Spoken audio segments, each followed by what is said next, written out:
At 6:12 a.m. on a cold Tuesday, I sat at my kitchen table with a half-eaten protein bar, a client escalation ticket the length of a receipt, and a headset that felt permanently fused to the side of my skull. My third call of the morning was with a logistics coordinator in Frankfurt who wanted to scream about a service-level agreement breach that had not even technically occurred yet. They were shipping high-value automotive components, and a customs delay at the border threatened to stall their assembly line.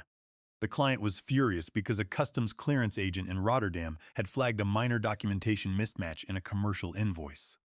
They threatened to hold the cargo for 48 hours, which would have cost our client thousands of dollars in assembly delays. I diffused it, just like I always did, walking them through the timestamp data, explaining the carrier scheduling, and resolving the routing conflict before the cargo containers even hit the North Sea. 10 minutes later, our operations team in Manila pinged about a backlog of onboarding forms stuck in some manager's idea of a digital workflow. I logged in, bypassed the bottleneck, and cleared the queue. This was just a normal morning for me. For 5 years, I was the quiet engine keeping our biggest contract, Vanguard Global, from falling apart. I did not ask for praise, and I did not make noise. I just delivered. Having spent over 3 decades in this industry, I remember the days of paper manifests and physical clipboards. I watched the transition to cloud networks and automated tracking, and I understood the plumbing of the system better than anyone else in the building. While the rest of the company chased agile buzzwords and rearranged slides on a PowerPoint deck, I was putting out real fires with my bare hands and a spreadsheet. George Henderson, the founder of Nexus Dynamics, back when he actually ran the daily operations, once called me his safety net with teeth. He said it in front of the board of directors, too, during a post-implementation review where we saved a major integration from collapse. I laughed then, but I knew exactly what he meant. I kept the entire operation from free-falling. If you are nodding along, maybe hit that like button or even subscribe. 95% of you listen to these stories while doing other things anyway, and it really does help the team behind the scenes keep pushing these stories out. Enough of the commercial, let us get back to the wreckage. The thing is, quiet control works perfectly until the volume gets cranked by someone who thinks shouting equals strategy. Enter Bradford Cole. He arrived at Nexus Dynamics like a clown cannon out of an Ivy League catalog. White teeth, expensive loafers with no socks, a spreadsheet fetish, and the kind of ego that required its own onboarding flow. His dad, Lawrence Cole, happened to be George's old college roommate and golfing buddy, and he pulled enough strings to get Bradford the vice president of operations title before the kid could even spell compliance. I met him in the hallway on his second day. He was struggling to connect his smartphone to the office printer, swearing under his breath. He looked up, saw my badge, and said, "You must be Lance. I have heard you basically are this account." I smiled, but we both knew it was not a compliment. To Bradford, a 58-year-old manager who actually understood the infrastructure was a relic, a cost center to be optimized, not an asset. He preferred young, eager hires who did not ask questions about system stability or contract clauses. At first, Bradford was all charm and awkward fist bumps, trying to talk about synergy and paradigm shifts. But within 1 month, I started noticing meetings where I was suddenly uninvited. Operational emails went out to the Vanguard Global team without my review. Process changes were implemented that completely ignored the realities of the client contract, as if gravity itself was optional.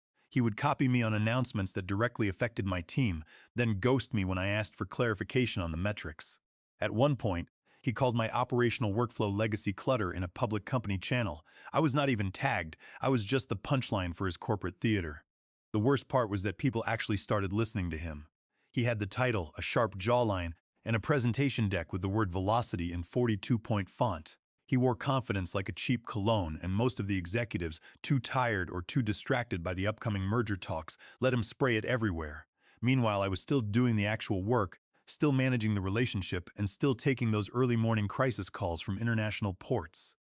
My team saw what was happening, but we were repeatedly told by HR to align with Bradford's vision and lean into the digital transformation. What transformation? Taking a stable, revenue-generating account that paid our salaries and stuffing it into a blender labeled cost optimization. I did not argue. Not yet. I watched, I documented, and when he called my processes bloated, I just smiled and nodded. Let the boy hang himself with his own tie, but I will admit, by the third time I was cut from a client sink, I felt that cold crawl in my chest that whispers, "They do not want you here anymore." Still, I had leverage. They just did not know it yet. And Bradford, well, he was about to find out what happens when you mistake silence for submission. The first time Bradford Cole rewrote my project schedule without consulting me, I figured it was a rookie mistake. The second time, I thought it was just pure ego. By the third time, when he rerouted a $4 million vendor invoice through his friend's newly formed consulting firm, I realized we were not dealing with simple inexperience. We were dealing with entitlement dressed up in a custom blazer. Bradford did not ask, he declared. One morning, I logged in to find a brand new workflow management tool live for my entire team. No prior notice, no integration testing, no security checks. Just a link posted in the operations channel with a caption, "Try this out, it is cleaner." It was so clean it did not even have basic document version control or encryption. My senior analyst, Owen Davis, spent 3 hours just trying to figure out how to upload the required regulatory PDFs without crashing the server. Owen was trying to upload the regulatory compliance logs, but the system kept timing out because Bradford's new tool did not support large chunk transfers. The analysts were forced to manually copy and paste lines of data, leading to human errors and massive delays. We flagged the risks immediately. I flagged the risk repeatedly. I kept a running document of every issue, missing escalation protocols, compliance gaps, and an API integration that had more holes than a golf course. I sent the document to the legal department and copied Bradford. He responded once with a single line, "We will fix it on the fly. Speed over perfection, Lance." Speed over perfection is a great slogan for a pizza delivery place, but it is terrible for a $14 million annual service contract with strict clawback clauses. Then came the email that Bradford sent department-wide. The subject line was Operational Efficiency Phase 2. Right there in the middle of the page was this gem: "Some legacy managers remain in place due to internal resistance from employees set in their ways. But we appreciate your patience as we modernize our footprint." He did not name me, but everyone knew. I was the only operations lead still left from the original onboarding of the Vanguard Global contract. It was a deliberate slap across the face, delivered in front of the entire division. Owen Davis messaged me immediately asking if I was okay. I did not answer. Instead, I opened my personal archive and reviewed the original client contract. I knew every page of that document.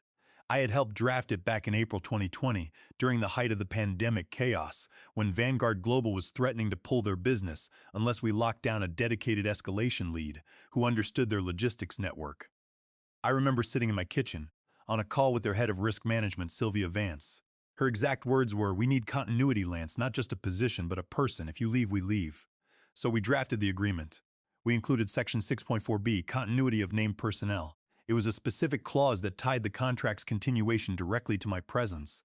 It gave Vanguard Global the unilateral right to terminate the entire $14 million agreement immediately, without any notice, fees, or financial penalties, if I voluntarily resigned from Nexus Dynamics. I asked the general counsel at the time, Julian Mercer, if he was comfortable with it. Julian had raised an eyebrow but agreed because Vanguard was our biggest revenue stream and they demanded stability. When I brought up the clause casually during a leadership sync, Bradford waved his hand dismissively. "We will get Vanguard to sign an amendment," he said. "It is outdated language from the pandemic."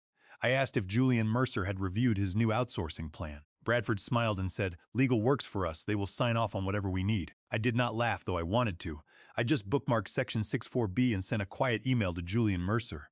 The subject line was simply, "Reminder 6.4B named personnel and continuity terms."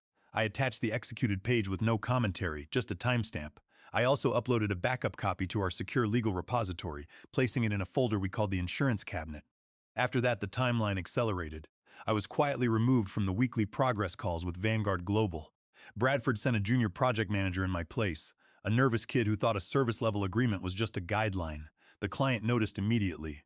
"Where is Lance?" Sylvia Vance asked on the second week. "Oh, Lance is focusing on internal optimization projects," the team replied. I was sitting 3 floors above them, listening to the recorded call, waiting. The pressure began to build, not in loud arguments, but in the way conversations stopped when I walked into the break room.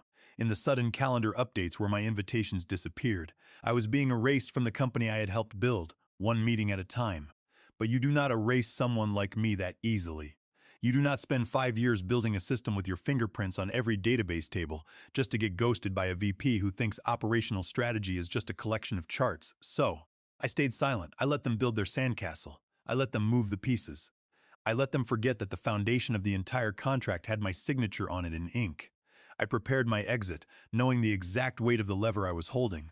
The quarterly all-hands meeting was scheduled for a Tuesday morning, exactly 2 weeks after my exclusion from the Vanguard Global accounts. The corporate atmosphere was thick with fake smiles and scripted updates.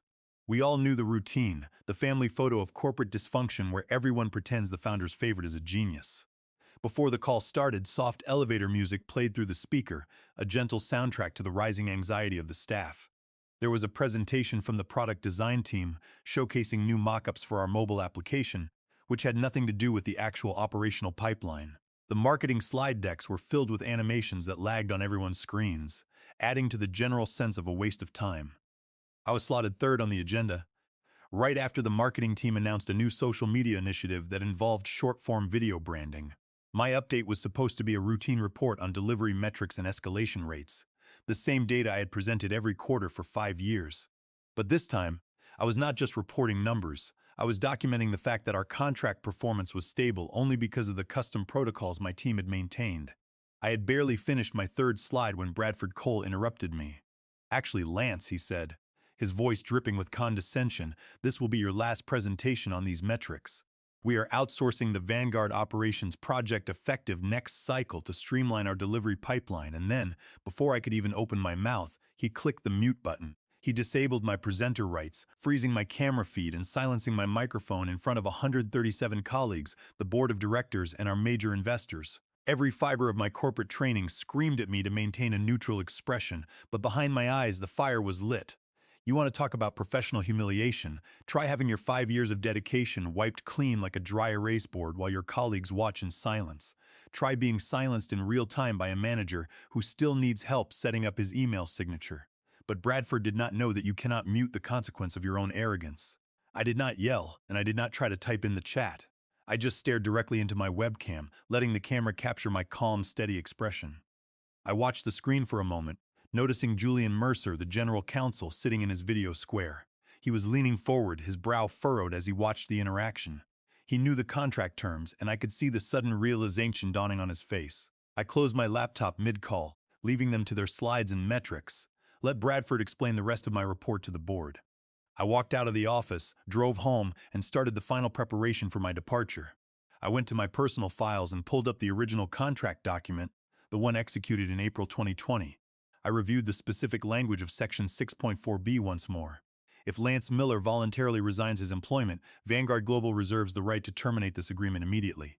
I took a clear screenshot of the signature page, saved a PDF copy, and uploaded the document directly to the secure legal directory that Julian Mercer and the compliance team monitored. I labeled the metadata, Original Executed Agreement, April 2020. I did not send a warning, and I did not write a passive-aggressive email. I just let the document exist on the server, time-stamped and clear, waiting for the system to process the update. The next day, I walked into the office and quietly packed my personal belongings. I did not make a scene. I packed a small cardboard box with my personal notebooks, my favorite ceramic mug, and a photo of my family. I left the company-issued computer, the monitors, and the keys on the desk. Let them wonder if I had just stepped out for a cup of coffee. The transition was already happening, but not the one Bradford had planned. My team was in a state of panic. Owen Davis caught me near the exit doors, his voice low and urgent. "Lance, is it true?" he whispered. "Are they really outsourcing the entire team?" I looked at him and told him to keep his head down, to do his job, and not to copy any files to his personal drives. I did not want them to have any excuse to claim intellectual property theft. I told him to trust the process. As I walked out of the building for the last time, I felt a strange sense of peace. I had spent 5 years protecting this company from its own mistakes, but now the protection was gone. I was 58 years old, and I had seen enough corporate cycles to know that when you remove the foundation, the roof does not stay up for long. Bradford Cole thought he had won a battle of efficiency, but he had only succeeded in unlocking the door to his own disaster. I drove home, set up my home office, and waited for the clock to strike 9 a.m. the following Tuesday, the date of the next leadership sync. The stage was set and the script was already written. All I had to do was show up and let the contract speak for itself. The Tuesday morning leadership sync started at 9 a.m. sharp. The tension in the digital room was palpable, even through the grid of video screens. 45 managers, board members, and the founder, George Henderson, were logged in. George had his camera off, representing just a silent set of initials on the screen, but his presence was always felt. Bradford Cole opened the meeting with his usual enthusiasm, showing a slide deck about the offshore transition. "We are moving ahead of schedule with our cost optimization plan," Bradford announced, showing a graph with a steep downward trend in operational costs. "We expect to complete the transition of the Vanguard Global account within 3 weeks, saving the company approximately 30% in direct labor." I logged in at 8:59 a.m., keeping my camera and microphone off. I waited until Bradford finished his first slide, and then at exactly 9 a.m. I turned my camera on. I did not say a single word. I did not need to. In my right hand, I held up my physical employee badge, dangling it in front of the lens. In my left hand, I held up my signed formal resignation letter, the signature visible and the date stamped clearly. Behind me, I had set a custom virtual background, simple white text on a solid black field that read, "Resignation effective 9:01 a.m." The silence that fell over the call was immediate and heavy. Bradford stopped mid-sentence, his eyes darting to my video square. "Lance, we can discuss your transition plan offline," he said, his voice straining to maintain a professional tone. I did not respond. I just held the letter and the badge steady, staring directly into the camera. In the gallery view, I saw Julian Mercer, the general counsel, lean forward until his face almost touched his screen. He stared at the resignation letter, then at my virtual background, and then his face went completely pale. He stood up from his desk, knocking his chair back, and looked toward the screen where George Henderson's initials were displayed. "Tell me he did not just quit," Julian whispered, his microphone picking up the panic in his voice. I did not wait for an answer. At exactly 9:01 a.m., I clicked the red end meeting button. I logged out of my corporate email, deactivated my messaging accounts, and shut down my personal computer. The lever had been pulled, and the gears were now in motion. Within 10 minutes, Julian Mercer was on a phone call with Sylvia Vance at Vanguard Global, trying to manage the damage. But the news had already reached her. Sylvia Vance did not waste time with corporate pleasantries. "Is Lance Miller still with the company?" she asked. Julian tried to hedge, stating that we were currently transitioning the account leadership to a new strategic team. Sylvia cut him off. "We did not contract with a strategic team, Julian. We contracted with Lance. Section 6, 4B of our agreement is very clear. Without Lance Miller as the designated escalation officer, we do not have continuity. Gavin, the junior analyst Bradford sent to the meetings, does not even know our port codes. The Risk Management Committee at Vanguard Global will not allow us to maintain a critical shipping pipeline with a vendor whose key personnel are missing. They will not allow a multi-million-dollar supply chain to be managed by unverified offshore workers who have no security clearance." Julian pleaded for a transition period, offering to discount the monthly service fees by 15%. Sylvia refused.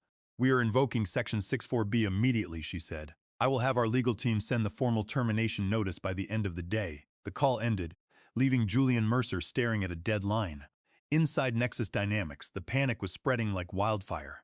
Slack channels were flooded with messages as employees realized what had just happened.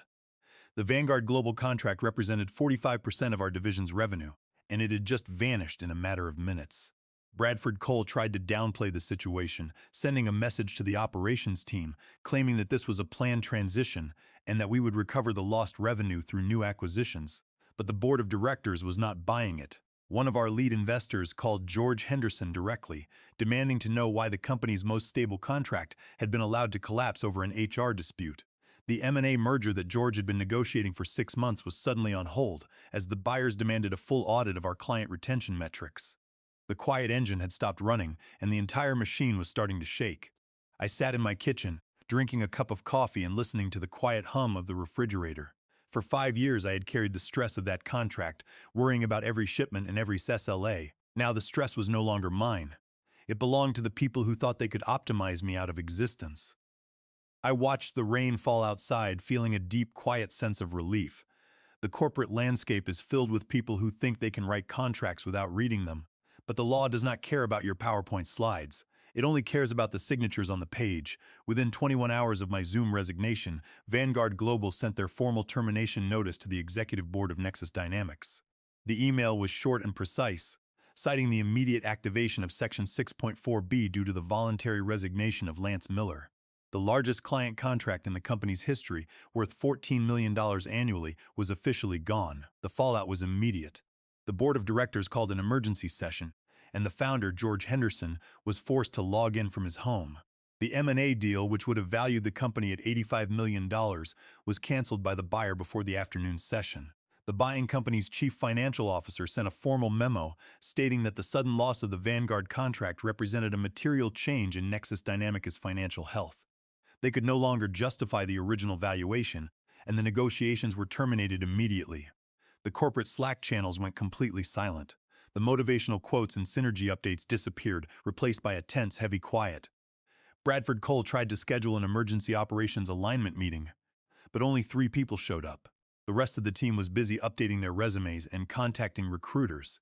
The email that leaked 3 days later came directly from George Henderson's personal account, addressed to the board and copied to the entire management team. It was not written in the usual polished corporate tone. It was raw and furious. "You muted the named person," George wrote. "We spent 5 years building a reputation for reliability, and you let a VP mute our contract continuity officer on a live call because of his ego. You signed our exit slip with a smirk, and now we are looking at a 40% drop in annual revenue. I want a full audit of every operational decision made by Bradford Cole within the last 3 months, and I want his badge deactivated by Friday." By the end of the week, Bradford was gone. His profile was deleted from the directory, his parking space was painted over, and his office was cleared out by facilities. The company tried to save face by issuing a press release about a strategic reorganization, but the industry already knew the truth. A thread on a major technology forum detailing the Zoom resignation had gone viral, reaching 12,000 views in less than 24 hours. The comments were filled with operations professionals sharing their own stories of corporate arrogance and validation. I did not reply to any of the messages. I was busy setting up my own independent consulting firm, Miller Operations Group. The morning after my resignation, I had received a call from Sylvia Vance at Vanguard Global. They did not want to work with Nexus Dynamics anymore, but they still needed someone to manage their logistics infrastructure. They offered me a direct consulting contract to oversee their transition to a new carrier. The contract was worth more than my annual salary at Nexus Dynamics, and I did not have to attend a single all-hands meeting or listen to a VP talk about synergy. I set up my new desk in my home office next to the window. I had my favorite mug, my notebooks, and a copy of the contract clause that had set me free. My senior analyst, Owen Davis, called me on Friday to tell me that the atmosphere at the office was like a funeral. "They are asking who is going to take over the Vanguard metrics," Owen said, "and nobody has the logins." I told him to stay calm and that I might have an opening for a senior analyst at my consulting firm next month. The transition at Vanguard Global was incredibly smooth. Because I had designed the databases and API pathways myself over 5 years, migrating their operations to the new carrier was a simple matter of redirecting data endpoints. The new logistics vendor welcomed my involvement, recognizing that having the original architect on their team minimized onboarding risks. For the first time in a long time, I felt respected. My recommendations were implemented without endless committees or buzzword-filled presentations. Sylvia Vance and her executive team were thrilled, noting that their weekly escalation rates dropped to zero within 2 weeks of the transition. "We proved that stability is not about corporate hierarchy, it is about deep operational knowledge." Looking back, I realized that the mistake Bradford Cole made was the same mistake many corporate managers make. They look at a spreadsheet and see numbers, but they forget that behind those numbers are the people who actually do the work. They think that because they have a title, they own the system. But the system is built on trust, documentation, and the quiet efforts of people who do not need to make noise to be effective. I never raised my voice during my 5 years at Nexus Dynamics. I did not need to. I just made sure that when they finally silenced me, the silence was loud enough to bring the whole house down. I took a sip from my mug, looked out the window at the quiet street, and got to work on my first Vanguard report. The transition was complete, and for the first time in 5 years, I was the one writing the contract.